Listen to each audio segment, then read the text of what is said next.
I want to talk about something that you two are overly familiar with, Botox.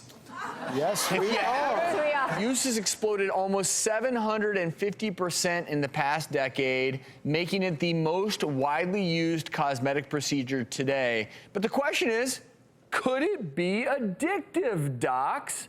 Dana Berkowitz, an associate professor of sociology at Louisiana State University, argues this in her new book, Botox Nation, and she's joining us now on the phone with more. And before we get started, I'm Switzerland. I do not administer Botox. The two of you I know do in your practices. And you know what is interesting is, it's Drew, go ahead. Dana, I have to make a couple of points here. Number one, Botox is not for everybody. There's a large part of the population that doesn't want Botox, doesn't want fillers.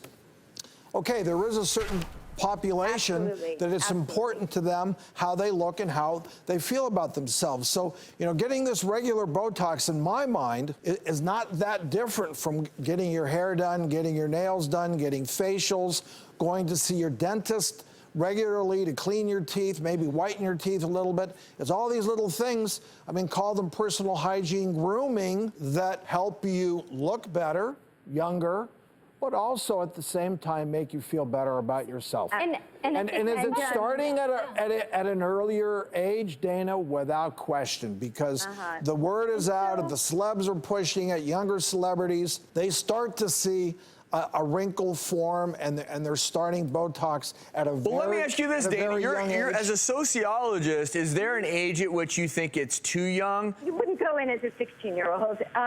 But what you are seeing is more and more women in their late 20s and early 30s who barely have perceptible lines on their faces. And Allergan, the company that owns and manufactures Botox, is making a huge profit off of this. They're making a huge profit off of making women feel inadequate. But it's not necessarily about making women feel inadequate. I mean, I think that Botox is another tool in this minimally invasive armamentarium we have now, that so many conditions that impact your appearance have an incredibly devastating aspect of their impact on your self-esteem. And so I guess my feeling when I read the book was, if you're doing it for the right reasons, not when you're 16, but when you notice something in your face that now you have a minimally invasive tool to fix, why wouldn't you use the technology? Right. Like, why wouldn't you feel a lot of times it's those frown lines that make you look angry or unhappy, and by changing that, you just change the whole perception. Yeah, in fact, I think in her book, she describes a professor who actually, her teaching ratings went up after she did Botox because her students found her much more relatable. She didn't look like she was scowling at them, and actually she was better able to deliver her message. I know that wasn't the way it was presented. Well, that's why maybe as a parent you should be careful with Botox, because sometimes you probably do want to have a little bit of a scowl. Do we now, kids? Do we really want to do that? Dana, thanks so much for joining us. We appreciate it. You're welcome.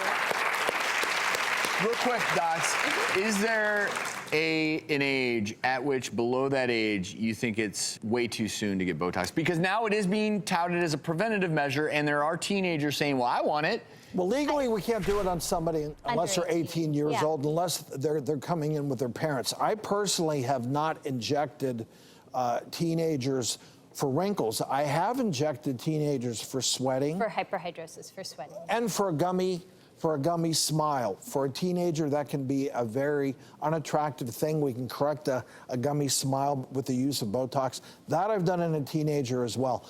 But wrinkles, no.